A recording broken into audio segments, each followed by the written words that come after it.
Playoff caliber, now championship caliber. Just trust the process, and that process is work hard. All right, welcome into the first ever episode of the Blue Cheese Blitz. Is a podcast on the Couch Coach Sports Network, and it is centered around the greatest team in the NFL, the Buffalo Bills. My name is Jerico Weitzel. I'm joined by my brother, Adam Weitzel.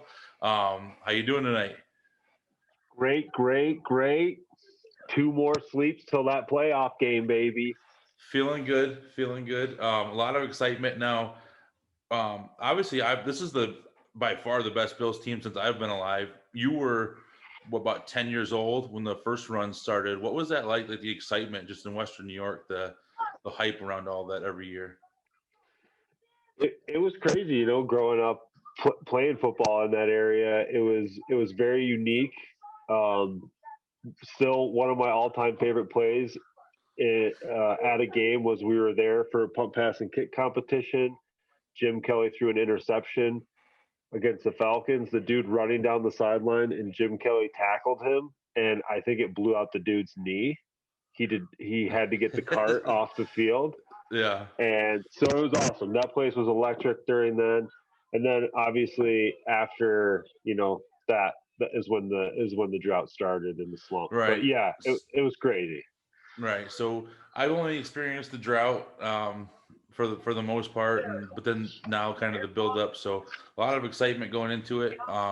We're kind of jumping in at a weird time to start a podcast or show about it since it is playoff time. But maybe what are some of your thoughts on the year as a whole, like a quick season review?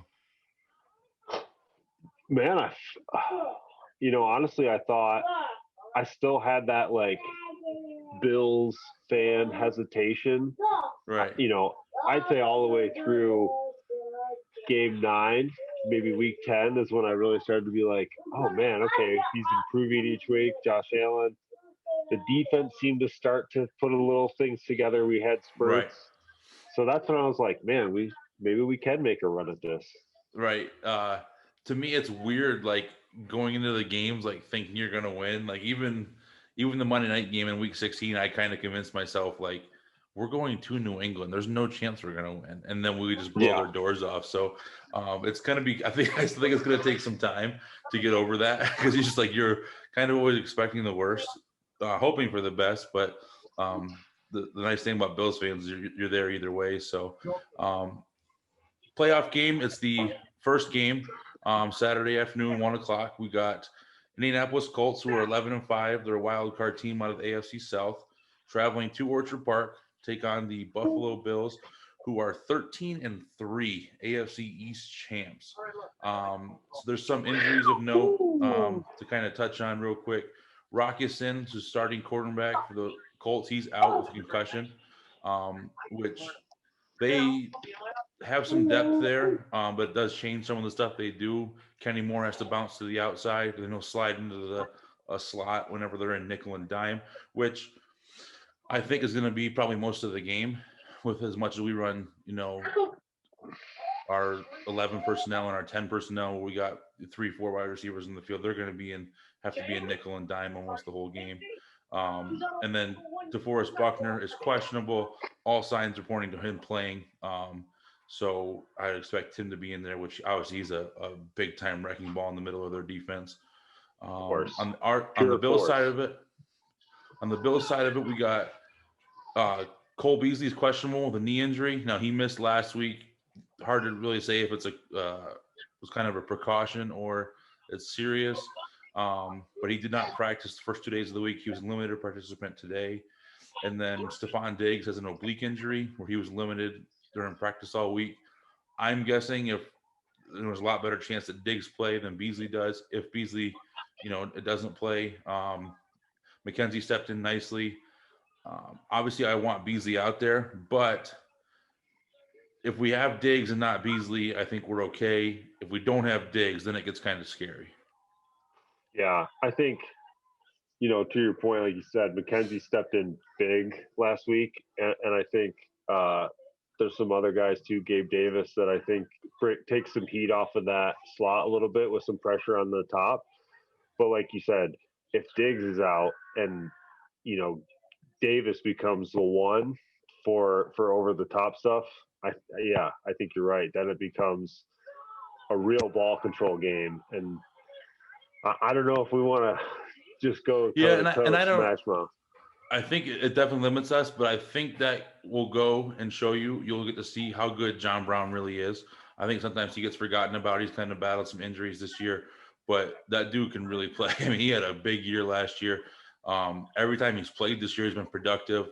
He's hard to cover. So I could see him, if we do have to pivot the offense to where he's the focal point, I have no issues with that. Obviously, that's a very good second option. That was what was so exciting to me.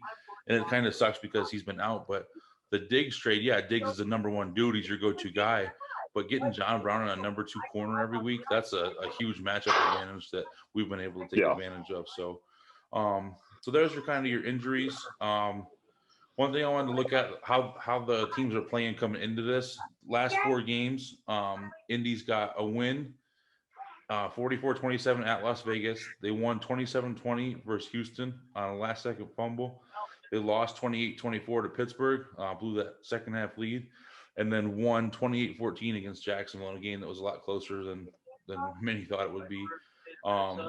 Bills, going back, they had the big Sunday night win over the Steelers, 26-15, and then absolutely started buzzsawing people. 48-19 at Denver, 38-9 at New England, and 56-26 versus Miami. Really, that score doesn't even show how dominant that win really was. So they're on a tear right now, putting up points. Like you said, defense is playing a lot better second half of the year. And it was very surprising to see them struggle early in the year. We can kind of transition this into, we'll talk about the Indy offense versus the Bills defense. A lot of veterans, a lot of continuity on our defensive side of the ball. We did bring in some newer guys. We got Mario Addison coming in, some depth pieces like AJ Klein and stuff like that. But it was just kind of a surprise to see them struggle early in the year. But then you got to remember, Trey missed some games. Milano missed quite a few games. Like, those are legit guys that are missing games. But it's definitely been nice to see them playing better down the stretch. Yeah, and I think Milano coming back was, to me, a huge piece. It just, we've discussed our non-affinity for the other man in the middle. Oh, yeah, I just want everybody to know, I'll put this out there. I think Tremaine Edmonds is the worst football player in the NFL. I absolutely cannot stand watching him play football. He has been on absolute roller skates the last 2 weeks. But Milano, I think, has been a huge addition back. And you're right, he's missed a lot of games. So I think there was a lot of moving pieces.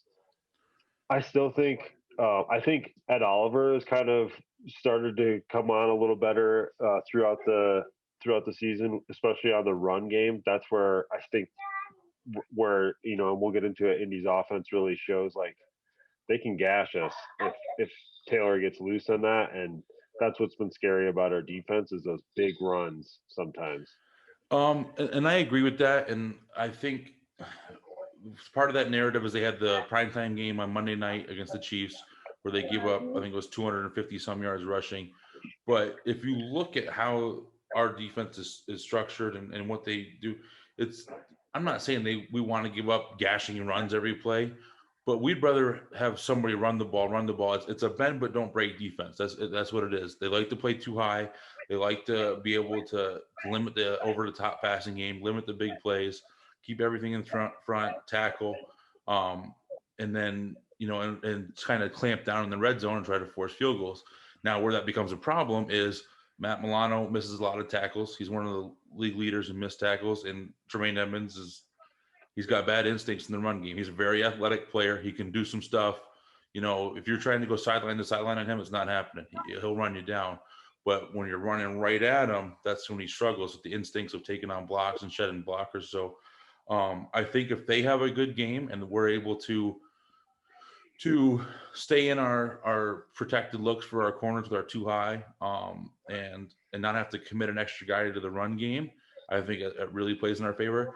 Now, I do think with Old Man Rivers playing quarterback and They don't have a ton of speed threatening you deep. Now, obviously, Ty is a very good receiver, Ty Hilton, but without a ton of deep speed threatening you and Rivers kind of limited arm wise, I think you'll see a lot more single high safety with Micah Hyde playing in the middle, and then they have Poyer down in the box, kind of rotating those guys out, disguising coverages, add in an extra player. That's what's so nice about our safeties with their versatility.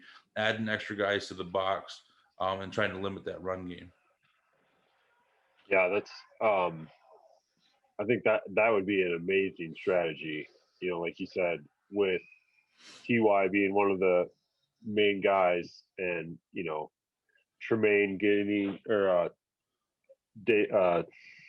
sorry, That's all right. White getting to rest last week. I feel like he's going to be fresh and ready and hungry to take on a number one receiver as well, and kind of really limit that. And like you said, with Rivers' limited arm, I would be very surprised if we're not bringing a lot of pressure too, and either forcing him to make short, quick decisions, which we know Rivers can throw some picks for us too, hopefully. Yep. Yeah. And but also he can't move outside the pocket. Right. So I hope they just come with some great pressure packages and really get after them, because I think that's also going to help limit the run too, knowing that we're just pinned back and shooting those gaps. Right, for sure. Definitely. One thing I would think will be interesting when they get into their third down stuff, Taylor comes out, Naheem Hines comes in, very good at catching the ball out of the backfield, good elusive runner. I would hope if we can match that up with Milano covering him, who's awesome in coverage. I mean, he's absolutely phenomenal in pass coverage, instead of Tremaine, who struggles in coverage. I think that'll be a big key if we can kind of scheme that where we don't leave Tremaine getting caught one-on-one, with Hines out of the backfield. That could be a long day for him. So, in these offense, they're averaging 28 a game. They have pretty even run pass splits. They're 28 rushes a game, 34 passes a game. Now, everyone lauds them as this great running offense. They average 4.3 yards an attempt. That's not fantastic. That's about league average. Yes, Taylor's been hot the last couple of games, but he's had 72, 86. Then he had a big game for 253, which behind the Colts offensive line against the Jaguars, I'm getting at least 200. So 253 did not impress me that much. I'll have to say that. But they're a balanced offense, but they're passing. Right? What's that? There's context. So who they were playing, like you said. Right, yeah. I mean, they're playing a team look at the stat line. Yeah. Everyone's so focused on fantasy, oh, that dude blew up because he got me 30 points in fantasy. Right. But yeah. So, so they are a run-oriented team. They're passing. It's not a downfield passing attack. It's short, quick passes. Week 17, Rivers only attempted 3 passes that traveled past the 10 yards down the field. He was 2 for 3 with a pick. So he's not pushing the ball down. It's getting out quick. It's short, intermediate stuff. He gets the ball out quick. He's only been sacked 21 times for 133 yards. And they do a good job holding on to the ball. They only have 15 turnovers this year. They're not going to give you a bunch of possessions. What they want to do is get the lead, play from ahead, pound the ball, and go from there. So I think what was a big key for us as far as how this game goes, jumping out to a lead, forcing them to become a passing team. I think that really plays into our hands. Yeah. I mean, if we can get ahead and get a little bit of run game going, man, I think then it's purely, game management and Josh Allen putting together drives like he's done, and it's the least amount of pressure for him too. That'd be amazing for a playoff game to kind of get his feet wet. And especially with Josh, and we both love Josh, the attitude he has, and this is part of the reason we love him is he's so competitive. Now, last year in the playoff game, you could see at times he was trying to do too much. He was trying to carry the team on his back. What you don't want to see is we get behind early or he makes a mistake early and then he thinks he has to put everything on his back and carry the team, and he starts forcing things. It'd be nice to jump out to a lead, let the game kind of come to him, and just play with confidence and play loose and free. And hey, I'm the point guard. I'm getting the ball here to my guys, instead of trying to force things. And if we can force Rivers to do that on the other side, and he's the one that's got to try to force stuff, I think that really plays out well for us. So, kind of touch some things on our defense. 23 points per game allowed. We're allowing 5.5 yards of play. We've taken it away 26 times. We're only average allowing 4.6 yards per rush, which they're used to getting 4.3. We're allowing 4.6. I'll take that. That's not terrible.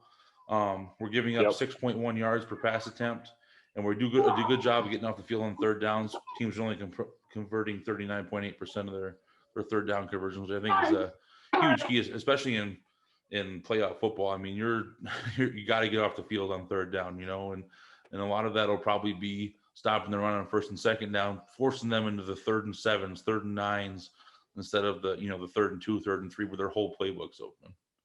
Yeah.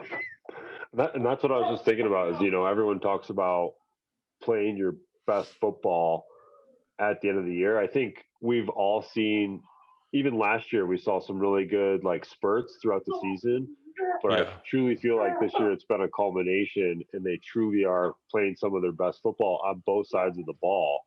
Right. More importantly, that defense has really kind of pulled it together, and that's where I'm like, man, we can be dangerous for sure. Right. I think it was kind of a 3 parts to our season. Start out the gate, offense is humming, but the defense is like, whoa, these guys are giving up all these points. We don't do that. And then we kind of flipped where the defense started playing good and the offense, not that they were playing bad, they kind of went into a lull and weren't great. And then now recently you've seen both sides click, and special teams have been playing well. And it's just been huge for and that's everyone saying, well, if we play our best game, we're going to be hard to beat. Well, yeah, that's true. But right now, for the past 6 weeks, we've been playing our best game on all sides. So hopefully that continues, and I think we can make a deep run. But we'll flip it over now. We'll go Bills offense versus the Indy defense. Indy's defense, I'll talk about real quick. Not a ton of pass rushers on the outside. Obviously Buckner up the middle is a big time guy. Going to clog that inside. What I think we'll see a lot of is outside zone. Getting to that edge, trying to get, which Motor and Moss are really good at, and that sets up that kind of outside zone. Josh booting off that on the play action, and we get a lot of crossing routes. Indy runs a lot of zone coverage, so we got enough guys with a lot of experience that can find holes in zones. I'm not too worried about that. But with as good as Indy's linebacking core is, I could see them, stuff in the box. It kind of reminds me of the Seahawks game where we just kept throwing. We would not run the ball. We just kept throwing and kept throwing and kept throwing. And if it's working, I guess, why not? And yes, it would be nice to establish some sort of run because Josh is so deadly off of play action, as are most quarterbacks. But I mean, he's top in the league in play action passes. So I do think that'll be a good thing to get going, is that running game. Yeah, I mean, me. I try to beat that horse to. Right. I think it's you shorten the game. I think a ball control, you're less likely to turn it over. Most times, you know what I mean? Josh has been really accurate, so that's not always the case. But to me, that's just what we grew up, preaching right. Is, run the football, shorten the game, especially when you have a lead. But I get it, it's tough sometimes to take. I feel like Dable, we give him a lot of shit sometimes, but I feel like it's tough to take the ball out of your best player's hands. Right. Yep. And Josh, he's been putting the ball in there, so it's like, well, shit, why not give him a 2nd and 4 and let him take a shot? Because he's been hitting a lot of them. So I see it sometimes, but there's sometimes I'm like you've said, when we really just need a first down and he hasn't been able to draw something up, that's frustrating. Right. I think sometimes he panics a little bit, and he's a very creative mind. He's good plays. He likes his trick plays. When things are going good, he can scheme it up. I think sometimes he gets too worried about it's third and short. Of what won't they expect here? Yeah. Fuck that. Let's run what we're good at, or whether that's quarterback run or, if it's 3rd and 2, 3rd and 3, you can't tell me that we get Beasley and Diggs to the same side. They're both running kind of option routes where they are finding the open, and Josh finds them. That's what what we got to be good at. So it's a great way to put it, because I was trying to. I just said he's outthinking himself, right? But that's a great way. He's trying to be like, what won't they expect? And you're right. We just have to run what we're good at. And sometimes I know we don't have true road grader linemen of like smash mouth, but right. Come on. I feel like we can get 2-3 yards when we need to and not have to run a cross rub route and all that shit sometimes. I'm like, just get the fucking 2 yards. Yeah. And I think this is one time where you could see an increase in Josh's carries just because, hey, it's playoff time. Like, we got to go. We'll protect him during the year. We'll limit how much he's taking hits. But, hey, this shit's on the line now. We got to, and we know he's more than willing to do that. So there's no worries there, just as long as he's holding on to the ball and protecting it. And obviously you want to limit his contact, because as long as he's out there, we got a chance to beat anybody's. But, like I said, we're on a kind of a buzzsaw lately. The Pittsburgh game was a cold, kind of rainy night. We scored 26. One was a pick six. But then the past 3 weeks, it's just been kind of doing what we want to do, and establish ourselves and really explosive plays. Josh pushing the ball on the field. We're a lot more pass heavy. Probably it's a kind of 2-to-1 pass to run, which is fine because we're averaging 7.4 yards per pass attempt and 4.2 yards per rush attempt. So the 4.2 is not terrible. It's not great, but it's not terrible. We're a pass first team, and it's weird to see the Buffalo Bills be a pass first team and stuff, but that's kind of what we are. So we are. Well, we haven't had the quarterback in so long to be able to do that, right? We've had running backs where we've just been like, feed them the ball. Yep. And now that we have a true passer, it's breath of fresh air. Right. Yeah. So number 1 in the league in third down conversions at 49.7%. We have the third lowest or third fewest third down attempts. We do such a great job of picking up first downs on first and second down, and we're one of the only 2 teams in NFL history to have 20 first downs every game of the season. So if we're doing a good job moving the chains. I think I don't think the Indy defense is as good as people think it is. You hear that all the time. Oh, they're a great defense. They're a great defense. They're a great defense. If you look at our numbers compared to their numbers, the defenses are basically exactly the same, and we're actually a little bit better stat wise. I think they do have, obviously, Buckner's tough in the middle. Darius Leonard is an outstanding linebacker. Kenny Moore's a great slot player, but those are all middle of the field players, and I think we do a good job getting the ball to the outside and quickly, obviously, with Josh's arm. And I think we can attack those edges both on the run game and the pass game, and that can be a huge advantage for our offense.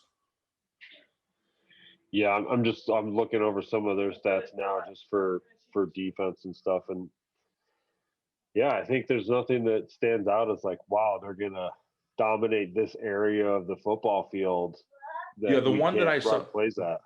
The one that I saw, they only allowed 3.7 yards per rush, which is it's a low number, which kind of plays into what I said. I can see this being we're gonna put the ball in Josh's hands and say, hey, go win us the game.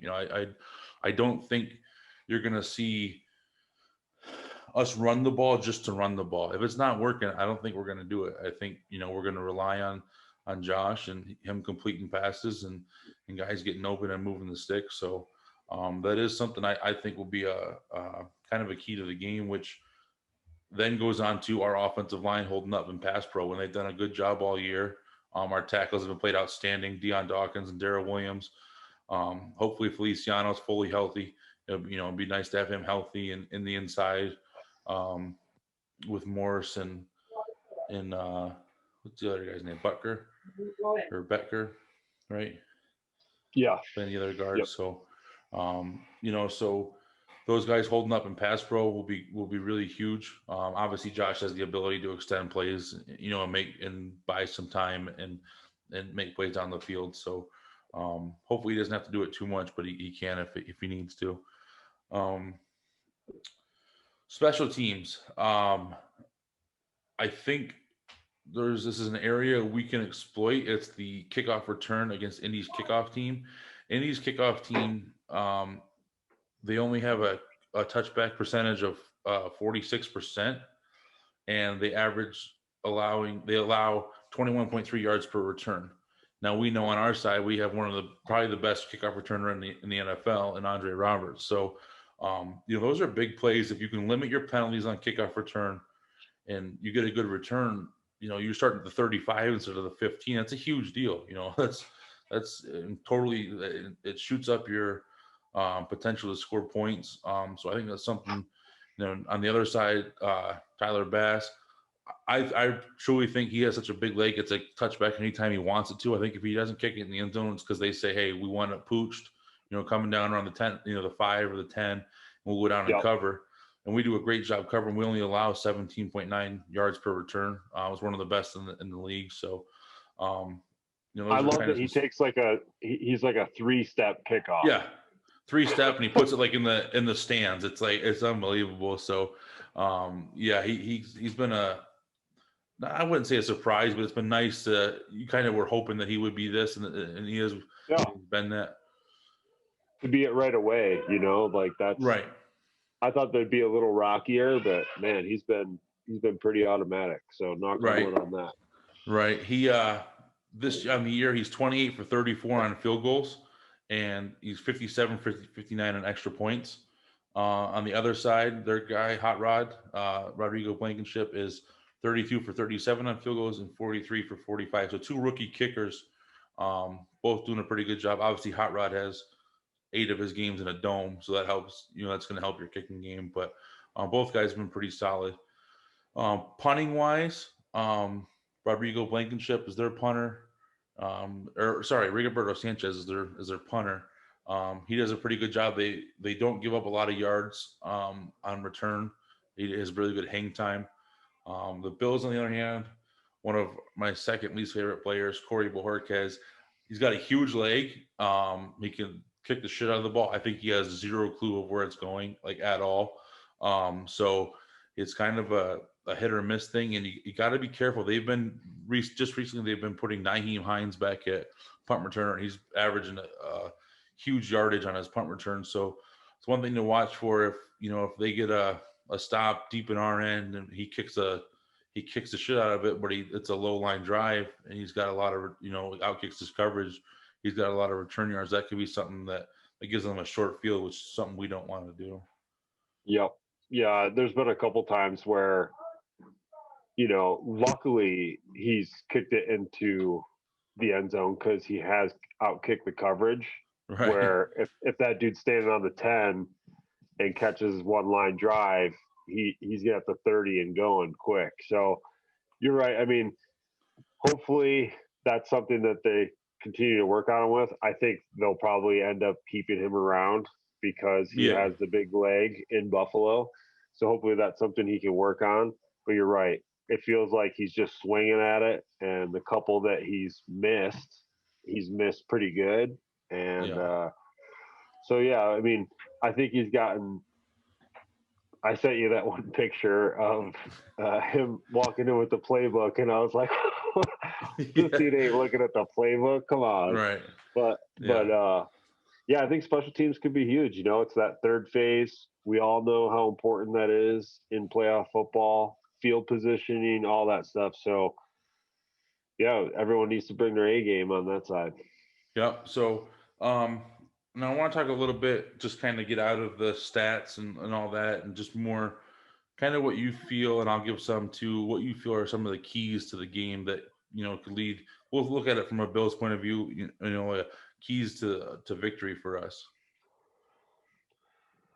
I think start fast is probably the big one. You know, I think we're one of the top teams, right, scoring wise on opening drives. Yeah. I think that needs to continue. Like that, to me, that's going to be so huge. You know, like you said, making Rivers play from behind. I think history has shown he's not very good at it. He gets Right. flustered, and we can get after the quarterback. So yeah, starting fast, I think, is a big one. Really holding that bend don't break mentality on defense. You know, keeping them to field goals and us putting up 6 is going to, even if we only win by, you know, 9 or, you know, 12 or something, it's that difference of us putting up 6 and holding them to field goals. So that's my other big one. Right. I think a big key to this, personally, I would like to see us be pretty aggressive on defense. Reason being, one, Rivers isn't mobile. You know, if it's a pass and you're getting in there, he can't escape. You know, he's kind of stuck back there like a statue. Yeah. Two, if they are going to plan to run the ball a lot, it disrupts, you know, your zone blocking, and if you're man blocking, it disrupts that. You know, getting in there and kind of blowing that stuff up early on downs. I was thinking that's the only place Edmonds has been effective is the couple run blitzes. Yeah, he's a good blitzer. Yeah, he's a very good blitzer. Because of his athleticism and his strength and his length and stuff. So it'd be nice to see that. I look to see a lot of you know, Poyer down in the box, and then whether they blitz him or they rotate out late and buzz Micah down and let Teron blitz out of the slot. I think that could be, you know, a big thing. I don't think we're just going to sit back in our typical, because of how well they run the ball and how limited Rivers is in moving. I don't think we're going to sit back in a lot of too high. Now, if we get a lead, that might change. You know, we would try to limit the big plays, but because they don't have a ton of deep threats, you know, and you like to be able to trust, you know, Tre'Davious locking up on TY and winning that matchup more times than not. I do think we will start out the game aggressive, and then hopefully jump out to that lead, and then maybe sink it back a little bit and say, okay, we'll give up some yardage, but you're going to kill the clock, and your clock's your enemy. So I think that could be a big key offensively. I think getting the ball to the outsides, like I said, they're so tough in the middle. Getting the ball quickly to the outsides, because Leonard can run side to side, you know, and Kenny Moore's a playmaker in the slot. So, you know, I don't think you want slow developing plays. I think this is where you use Josh's arm strength to get that ball to those playmakers quickly, you know, and let them make plays. And I think, you know, like you said, starting fast is huge. You know, playing from a lead. So, you know, I think Josh has matured that he won't panic if we get down or anything like that. But it's just, you know, you want to get him a lead, let him relax, let him get in the flow, and then just let that buzzsaw keep going. So we did predictions yesterday. I'll repeat mine. I got Bills 37 and the Colts 37-22 over the Colts. What do you got for a prediction? Or do you want to save it for your other show?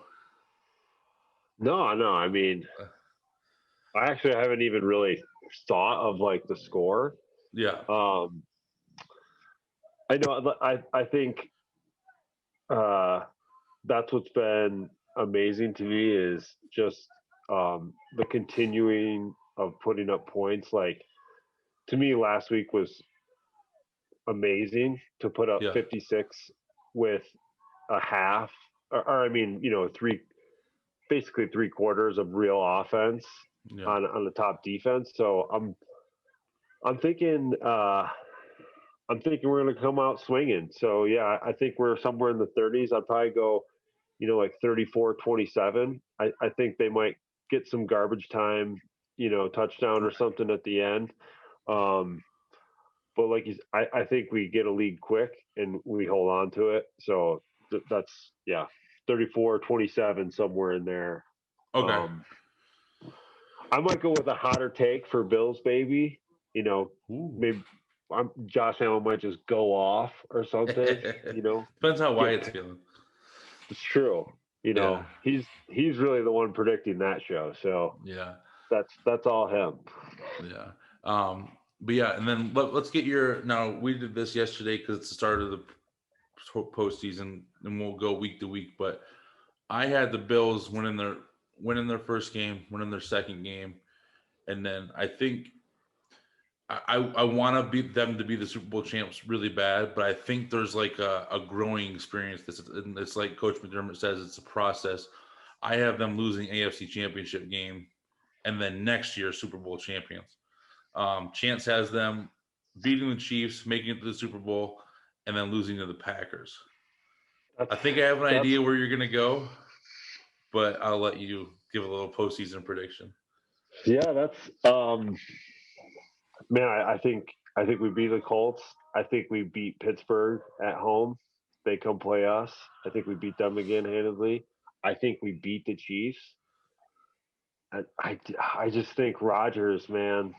I think he's having such a season and the weapons he has. To me, our growing experience is losing that, and then I think we come back again next week or next year even hungrier. But I said that playoff list was to us now, like last year with Houston. And I debated. I was trying to figure out a question of like, would you rather? Said I'd rather lose to Saturday. 1,000 by 100 points than lose just because I want to hear everybody, oh, the Bills can't win a fucking Super Bowl. I'd rather lose by 100 points on Saturday than make it to the Super Bowl. That is very true. I posed that question to Benjamin. Would you rather lose this Saturday or go to the Super Bowl and then lose there? And he said no comment. He couldn't even answer. I'd rather us have to forfeit on Saturday for some reason than losing the Super Bowl. So I don't know. I just can't hear the idiots talk about it like it's I know. I've already prepared myself because that's been my gut feeling. Right. But yeah, we'll see. I'm excited. You know, I think Kansas City will be a wild game if we get there, and I think it'll be amazing football. And I'm kind of like, you know, the year we've had, I'm almost content with, you know, feeling like, as opposed to, unless we go out there and just play like absolute dog shit. But if we go out and play a good game and play football like we have been, man, that's been probably the most satisfying part about being a Bills fan this year, is just like seeing them put together a real effort and actually winning's cool. But I'm like, I'm stoked they're just playing good, you know? Right. And you fucking think back to 5 years ago when Rex's teams with a million penalties every game and not having enough guys in the field for a game losing touchdown and shit like that. Like that, all that stuff's gone, you know? Yeah, you still have penalties and mishaps, but McDermott's got rid of that. It's just been, like you said, it's been nice to see like just run the franchise run the right way. Yep. And I asked Chance this, and what do you think about the effect of the fans? Because 6,700 Bills fans is like a full stadium for most people. You know, and I didn't mention it earlier, but I do think that might have been a part of 17's development this year. Yeah. Allowing the game to slow down for him a little bit is not having fans anywhere. You know, I said to Benji with the Broncos game, where else are you going to get an away quarterback getting multiple offsides on getting them to jump on hard counts? And I think it's probably helped. Obviously, you know, that works both ways. People can still hear, but I think that's kind of truly helped them. But yeah, I think, man, I think what I think is nice is I think it's just a little bit of pop to excite them, but not so much where you get like out of your fucking mind, you know, and start trying to do shit you can't do. And I do think, you know, looking back, that was, to me, again, a theory, but last year when he was overthrowing a lot of people, he was juiced up. Yeah. You know what I mean? I can imagine that all of a sudden you're playing in front of 70,000 people. That's all the time, you know, that's a big jolt, and allowing him to slow down a little bit and really work on that touch. Now, hopefully it's just second nature and the crowd's cherry on the top for when we score and you can celebrate with some fans. So, yeah, for sure. So, I'm excited for it. I was worried about a potential Colts matchup, and not that I'm not worried now, but just the way the offense has been playing, just an absolute buzzsaw, just scoring points, and the defense has been playing so good. It's like I said, not that I'm not worried, but I feel pretty good going into going into Saturday. So the disrespect of the Saturday 1:00 slot, though, I mean, we have some of the best ratings the past couple of years on primetime games, and it's typical Roger Goodell. I kind of was like, I mean, even last week, man, we were like 3.5 point underdogs at home against the Dolphins. I was like, we're still underdogs, and we're 12-3 currently. I love this. Like, I think everyone's expecting Josh to do the kind of curtain call and then get out of there, and McDermott said, no, we're going for the fucking throat. This is our division. We're letting you guys know right now that you still got a long ways to go. So I think that was it's nice to kind of see that killer instinct of always attacking, which we've got in trouble in the past for pulling back way too soon and stuff. So that was cool to see. But keep doubting us. Well, that's fine. We'll like to surprise people. So looking forward to it. Saturday, 1:00. This has been the first ever episode of the Blue Cheese Blitz. Look forward to. We'll be after the game sometime. If it's a win, probably pretty soon after the game. If it's a loss, we might not even put out another episode. I don't know, but look forward to that. Coming up, episode 2 will be our recap of the game, and hopefully looking forward to next week's game. So this has been a lot of fun. Make sure your wings are crispy and you got a lot of blue cheese. See ya. Oh yeah, extra blue cheese, baby. 2 cans if you're dead.